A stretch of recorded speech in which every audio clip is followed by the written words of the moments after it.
નમસ્કાર વિદ્યાર્થી મિત્રો, પાઠ નંબર 11 માહિતીનું સ્ત્રોત અને તેનું સંકલન, ધોરણ 12, વિષય ભૂગોળ. માહિતીનું સ્ત્રોત અને તેનું સંકલન. વિદ્યાર્થી મિત્રો, આ પાઠની અંદર ગાણિતિક બાબતો આપવામાં આવેલી છે. આવો એની પ્રસ્તાવના જોઈએ અને ગાણિતિક આવશે ત્યારે એની જે બહુલક, મધ્યક અને મધ્યકની ચર્ચાઓ કરશું. પૃથ્વીની સપાટી ઉપર ભૂપૃષ્ઠ વિવિધ સ્વરૂપે ખનિજો, વનસ્પતિ, પ્રાણીઓ, જમીન, સમુદ્ર, નદીઓ વગેરે કુદરતી તત્વો આવેલા છે. આ ઉપરાંત માનવી પોતે પણ આ પૃથ્વી ઉપર જ વસેલો છે. તેમાં વસ્તી, રહેણાંક માટેના આવાસો, ખેતી, ઉદ્યોગ, પરિવહન, સંદેશાવ્યવહારનું માળખું વગેરે સાંસ્કૃતિક તત્વોનો પણ સમાવેશ થાય છે. વિદ્યાર્થી મિત્રો, પૃથ્વી સપાટી ઉપર વિવિધ સ્વરૂપો છે. ક્યાંક ખનિજ છે, ક્યાંક વનસ્પતિ, ક્યાંક પ્રાણી જીવન, ક્યાંક જમીન, ક્યાંક સમુદ્ર, ક્યાંક નદી, ક્યાંક કુદરતી તત્વો. આવું ભૂપૃષ્ઠ વિવિધ સ્વરૂપે ધરાવે છે. અને માનવી પણ પોતપોતાની પૃથ્વી ઉપર જ વસેલો છે. અને આ વસ્તીના રહેણાંક માટે માણસે કોઈ ખેતી બનાવી, કોઈ ઉદ્યોગ, ધંધા, રોજગાર, સંદેશા વ્યવહારનું માળખું, એકમ ઊભા કરેલા છે. આ બધા તત્વો પૃથ્વીની સપાટી પર અનિયમિત રીતે પથરાયેલા છે. આ બધા તત્વો વિશેની જાણકારી એકત્ર કરી શકાય આવી જાણકારી ભૌગોલિક માહિતી કહે છે. આવી માહિતી આંકડાના સ્વરૂપમાં પણ મેળવી શકાય છે, જેને આંકડાકીય માહિતી અથવા તો ડેટા કહેવામાં આવે છે. આ આંકડા કોઈ તત્વના વિતરણની લાક્ષણિકતાઓ જણાવે છે તથા તેમની સંખ્યા અંગે પણ માહિતી આપે છે. આવા આંકડા ગુણાત્મક તથા માત્રાત્મક હોઈ શકે છે. વિદ્યાર્થી મિત્રો, પૃથ્વી ઉપર જુદી જુદી વસ્તુનું નિર્માણ પામેલું છે અને આ બધા તત્વો અનિયમિત રીતે પથરાયેલા છે, પરંતુ એની જાણકારી સાથે એની માહિતી હોવી જોઈએ. આને ભૌગોલિક માહિતી કહેવામાં આવે છે. આ માહિતી આંકડા સ્વરૂપમાં હોય તો વધુ સરળ બનીને આંકડાકીય માહિતી અથવા તો ડેટા તરીકે ઓળખવામાં આવે છે. એમની લાક્ષણિકતાઓ અને એની સંખ્યાની માહિતીઓ આંકડાને બે પ્રકારમાં, એક ગુણાત્મક એટલે ગુણ અને માત્રાત્મક એટલે એની સંખ્યા હોઈ શકે છે. માહિતીની જરૂરિયાત. પૃથ્વીની સપાટી ઉપર રહેણાંક બધા જ પ્રાકૃતિક તેમજ માનવ નિર્મિત તત્વોનું વિતરણ કેવી રીતે થયેલું છે, કયું તત્વો અથવા તો કયા તત્વો ક્યાં આવેલા છે તે જાણવું પર્યાપ્ત નથી. એ પણ જાણવું જરૂરી છે કે આ તત્વો ત્યાં કેવી સ્થિતિમાં છે અને પરસ્પર કેવા સંબંધમાં ગોઠવાયેલા છે. તે બધા ગોઠવણીનો કોઈ સંબંધ કે છે કે નહીં તે જાણવું એક અભ્યાસી માટે ઘણું જરૂરી છે. ભૌગોલિક માહિતી એકત્ર કર્યા પછી જ્યારે તેનું અર્થઘટન કરવામાં આવે ત્યારે ક્વચિત ચોંકાવનારું તારણ પણ નીકળી શકે. આવા અર્થઘટનનો ભૂગોળ અભ્યાસ માટે અગત્યનો બને છે. અન્ય વિષયો માટે પણ નવા તારણો સહાયરૂપ નીવડી શકે. આમ પૃથ્વીની સપાટી ઉપર આવેલા કુદરતી તથા માનવ સર્જિત તત્વોની માહિતી આજે અભ્યાસલક્ષી જરૂરિયાત બની ગઈ છે. પૃથ્વી સપાટી ઉપર વિદ્યાર્થી મિત્રો બધે જ પ્રાકૃતિક તત્વો અને માનવ નિર્મિત સર્જિત તત્વોનું વિતરણ થયેલું છે. પ્રાકૃતિક તત્વ અને માનવ નિર્મિત તત્વો ક્યાં ક્યાં કયો તત્વ છે એ જાણવું પણ પર્યાપ્ત નથી. એ જાણવું જરૂરી છે. આ તત્વો કઈ સ્થિતિમાં છે અને કયા તત્વ સાથે કેવો સંબંધથી ગોઠવાયેલા છે. એટલું જ નહીં, પણ એ જાણવા સાથેનો અભ્યાસ પણ ઘણો બધો ભૌગોલિક દ્રષ્ટિએ જરૂરી છે. અને અભ્યાસ પછી એને એના લક્ષણોની માહિતી અથવા તો એનું અર્થઘટન કરવું પણ જરૂરી છે. અને અર્થઘટન માટે ભૂગોળ માટે અભ્યાસ અગત્યનો બને છે અને આ તારણના સહાયરૂપી પણ નીવડે છે. નવા કુદરતી તત્વોને માનવ સર્જિત તત્વોની માહિતીને અભ્યાસલક્ષી ફરજિયાત છે. માહિતીની રજૂઆત. સપાટી ઉપર રહેલા તત્વ વિશેની માત્ર માહિતી એકત્ર કરવાથી કોઈ હેતુ સરતો નથી.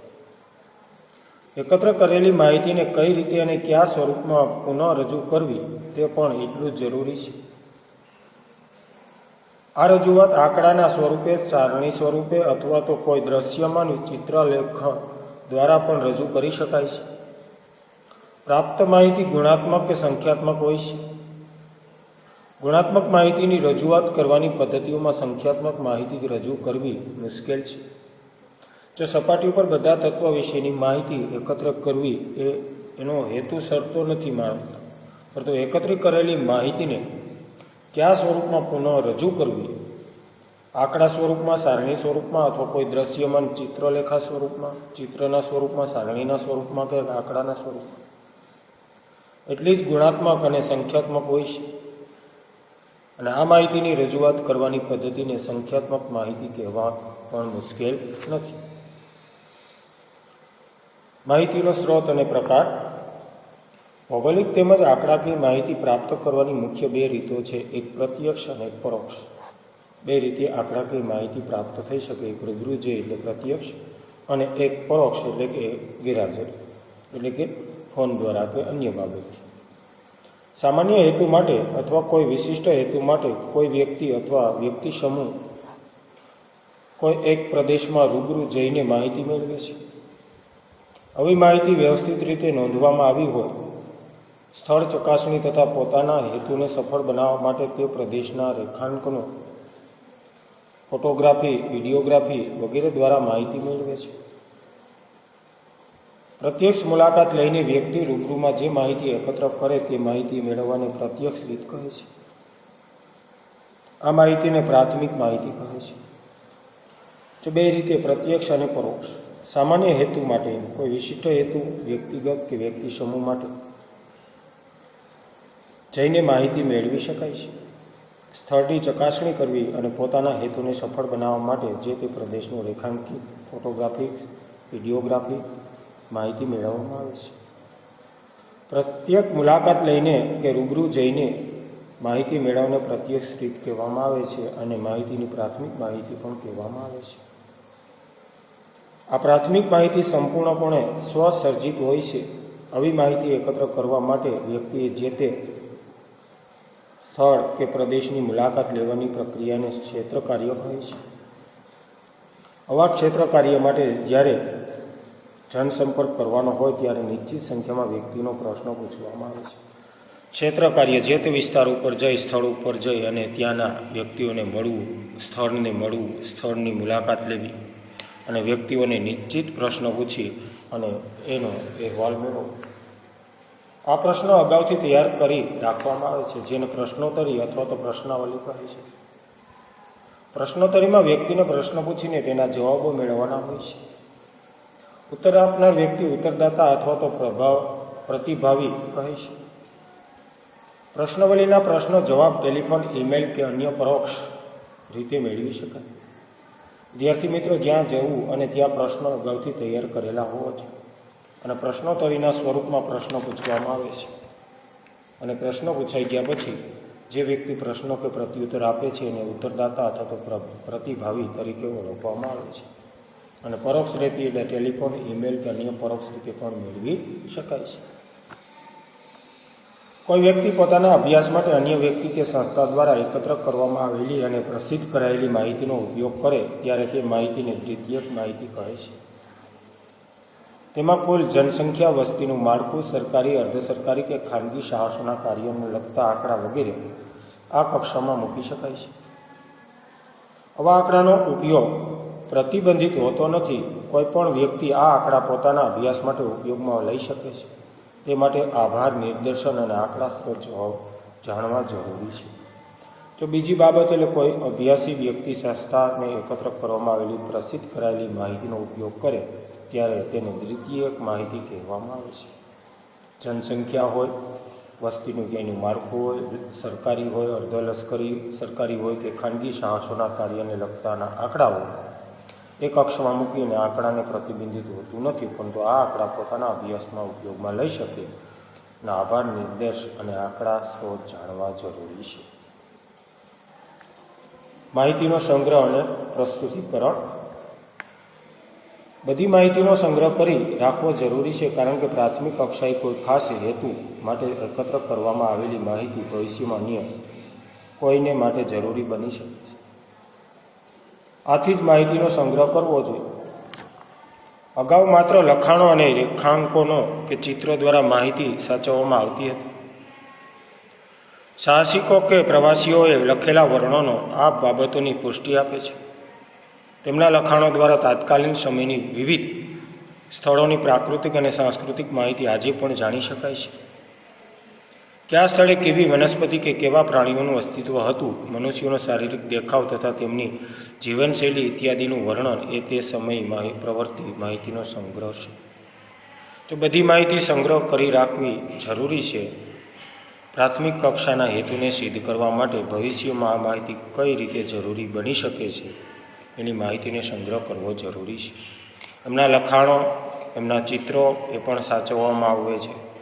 જે સાહસિકો જે પ્રવાસ ખેડે છે અને એની પુષ્ટિ આપે છે એ પ્રાકૃતિક કે સાંસ્કૃતિક માહિતી આજે પણ જાણી શકાય છે. અને કેવી વનસ્પતિ, કેવા પ્રકારના પ્રાણી અસ્તિત્વ હતું, એનો શારીરિક દેખાવ કેવો હતો, એની જીવનશૈલી કેવી હતી, એનું વર્ણન પણ ઘણી વખત કરતા હોય છે. સમય જતાં માહિતીનો સંગ્રહ કરવામાં સ્વરૂપ બદલાય, ચિત્રો અને ત્યાર પછી તે શ્વેતશ્યામ ફોટા દ્વારા માહિતીનો સંગ્રહ થવો લાગ્યો. ભૌગોલિક માહિતીને સાચવી રાખવા માટે હવે રંગીન photographs, cinematography, videography, mobile, internet જેવી વ્યવસ્થા ઉપયોગ કરવાથી તે સરળ સંગ્રહ થઈ શકે છે. આ ક્ષેત્રમાં ઉપગ્રહોની કામગીરી પણ ઘણી નોંધપાત્ર છે. આ બધા નકશા દ્વારા સંગ્રહિત થયેલી માહિતીનું સ્થાન ઘણું જ મહત્વનું છે. સરકાર તથા ખાનગી પ્રકાશકો દ્વારા અનેક પ્રકારના નકશા તૈયાર કરવામાં આવે છે. દેહરાદૂન ઉત્તરાખંડ રાજ્યમાં આવેલી ધી સર્વે ઓફ ઇન્ડિયા અને કલકત્તામાં આવેલી નાટમો નેશનલ આર્ટ્સ એન્ડ હેમિટિક મેપિંગ ઓર્ગેનાઇઝેશન સંસ્થાઓ ભારતની માહિતી આપતા પ્રમાણિત નકશા ભારત સરકાર વતી પ્રકાશિત કરે છે. વિદ્યાર્થી મિત્રો, પહેલાંના સમયમાં માત્ર ચિત્રો, પ્રશ્નોત્તરી દ્વારા માહિતી એકત્ર કરાતી. ચિત્રો પછી શ્વેતશ્યામ ફોટા આવ્યા અને એનો સંગ્રહ થવા લાગ્યો. ધીમે ધીમે એમાંથી ભૌગોલિક માહિતી સાચવવા લાગ્યા. ત્યાર પછી ફોટોગ્રાફી આવી, વિડીયોગ્રાફી, મોબાઈલ, ઇન્ટરનેટના માધ્યમથી વધુ સરળ અને વધુ સંગ્રહ થઈ શકવા લાગ્યો. અને આગળ જતાં આ બધામાં નકશા પ્રકાશિત થયા. સરકારી અને ખાનગી પ્રકાશકો પણ કામ કરે છે. પરીક્ષામાં બંને પૂછાય છે. એક દેહરાદૂનમાં આવેલું છે ઉત્તરાખંડનું પાટનગર ધી સર્વે ઓફ ઇન્ડિયા, અને બીજું બંગાળનું પાટનગર કલકત્તામાં આવેલું નાટમો ટૂંકા નામથી ઓળખવામાં આવે. બંને પ્રકાશિત કરેલા નકશા પ્રકાશિત કરે છે. આ સંસ્થાઓ વિવિધ ઉદ્દેશ્યસભર એટલાસ પણ તૈયાર કર્યા છે. કેટલીક ખાનગી સંસ્થાઓ પણ ભારત તેમજ વિશ્વના દેશોની માહિતી આપતા એટલાસ પ્રકાશિત કરે છે. પ્રવાસન ઉદ્યોગ સાથે સંકળાયેલી સંસ્થાઓ દેશ વિદેશના પ્રવાસીઓની માહિતી આપવા માટે પોતાના સાહિત્યના નકશાને મહત્ત્વનું સ્થાન આપે છે. તે સાથે હવે વિડીયો સીડી દ્વારા પણ ભૌગોલિક માહિતી પ્રાપ્ત થઈ છે. વિદ્યાર્થી મિત્રો, વિવિધ વિદેશીઓ પ્રવાસીઓ પણ પોતાના સાહિત્યના નકશાનું મહત્ત્વનું સ્થાન આપે. એની આદ્ય તો વિડીયોગ્રાફી જ કરી લે છે, એટલે ત્યાંનું દ્રશ્ય પણ આપણે જોઈ શકીએ અને ભૌગોલિક માહિતી પણ પ્રાપ્ત થઈ શકે છે. માહિતીનું વિશ્લેષણ. એકત્ર કરવામાં આવેલી આંકડાકીય માહિતીનું વિશ્લેષણ બે તબક્કામાં કરવામાં આવે છે. એક માહિતીનું એકત્રીકરણ અને બીજું માહિતીનું વર્ગીકરણ. વિદ્યાર્થી મિત્રો, બે રીતે માહિતીના તબક્કા પણ. એક એકત્રી એટલે એકઠી કરવી, કોઈ પણ જગ્યાએ જઈને માહિતી એકઠી કરવી. એકઠી કરેલીનું વર્ગીકરણ કરવું, 1, 2, 3 એમ ક્રમ આપવા, એટલે કે એક પ્રથમ ક્રમની છે, દ્વિતીય, તૃતીય, એ રીતે એનું વર્ગીકરણ. જ્યારે આંકડાકીય માહિતી એકત્ર કરવામાં આવતી હોય ત્યારે તેને સંબંધિત વિગતો ખૂબ જ ચોકસાઈપૂર્વક નોંધવી જોઈએ. અપૂરતી તેમજ અધૂરી માહિતીને નોંધ સાચું પરિણામ આપતી નથી. તેવી માહિતીને લીધે ભૌગોલિક અભ્યાસ માટેના તારણો પણ ખોટા આવે. માહિતી તથા આંકડા સાચા હોય તે ઘણું જ મહત્વનું છે. આમ આંકડાકીય માહિતી એકત્ર કરવાની સંબંધિત વિગતો ચોકસાઈપૂર્વક નોંધવી જોઈએ. અપૂરતી તેમજ અધૂરી માહિતીની નોંધ સાચું પરિણામ આપતી નથી. આમ માહિતીનો ચોક્કસ અભ્યાસ કરવો પણ જરૂરી છે. એકત્ર કરવામાં આવેલી માહિતીપ્રદ આંકડાનું ત્યાર પછી સંપાદન કરવામાં આવે છે. એવું બને કે આંકડાકીય માહિતી એકત્ર કરતી વખતે ઘણી વિગતો નોંધવામાં આવી હોય છે, પણ પાછળથી એમાં જણાય કે તેમાંથી કેટલીક માહિતી જરૂરી નથી. આવી માહિતી રદ કરવામાં આવે છે અને એકત્ર કરેલી માહિતીને જરૂરી લાગે તેવી માહિતી જ જાળવી રાખવામાં આવે છે. આ પ્રક્રિયાને સંપાદન કહે છે. વિદ્યાર્થી માત્ર જે માહિતી એકત્ર કરવામાં આવેલી હોય એને સંપાદન કરવામાં આવે છે. અને આંકડાકીય માહિતી એકત્ર કરતી વખતે ઘણી બધી વિગતો નોંધવામાં આવતી હોય અને પાછળથી જરૂરી જણાય તો એ માહિતી જરૂરી નથી, પણ આવી માહિતીને રદ પણ કરવામાં આવે છે. અને આ માહિતીમાંથી જરૂરી લાગે તેવી માહિતી જાળવી રાખવામાં આવે છે. આ પ્રક્રિયાને સંપાદન તરીકે ઓળખવામાં આવે છે. સંપાદનથી માહિતીનું કદ ઘટાડી શકાય અને તેનું માળખું સુગ્રથન બનાવાય છે. ત્યાર પછી સંપાદિત કરેલી આંકડાને જુદા જુદા ઢાંચામાં ગોઠવવામાં આવે છે, જેને વર્ગીકરણ કહે છે. જે માહિતી એકત્ર કરવામાં આવેલી છે અને જુદા જુદા ઢાંચામાં ઢાળવી અથવા ગોઠવવી એને વર્ગીકરણ કહેવામાં આવે છે. સંપાદિત માહિતીનું વર્ગીકૃત કરતી વખતે તે માહિતીનો સમયગાળો, તેની પ્રાદેશિકતા, ગુણવત્તા, વ્યાપકતા વગેરે મુદ્દા ધ્યાનમાં લેવા પડે છે. વર્ગીકૃત માહિતીને તે પછી તેના અંતિમ સ્વરૂપમાં પ્રસ્તુત કરવામાં આવે તેને માહિતી પ્રસ્તુતિકરણ કહે છે. માહિતીને પ્રસ્તુત કરવા માટે વિવિધ પદ્ધતિઓ ઉપયોગમાં કરવામાં આવે છે. તેના નકશા પણ તૈયાર કરી શકાય, તેમજ કેટલીક આંકડાશાસ્ત્રીય પદ્ધતિઓનો પણ ઉપયોગ કરવામાં આવે છે. આમ વિદ્યાર્થી મિત્રો, માહિતી પ્રસ્તુતિકરણ પણ કહેવામાં આવે. માહિતીને પ્રસ્તુત કરવા માટે વિવિધ પદ્ધતિનો ઉપયોગ કરવામાં આવે છે અને કેટલીક આંકડાકીય પદ્ધતિઓનો પણ ઉપયોગ કરવામાં આવે છે.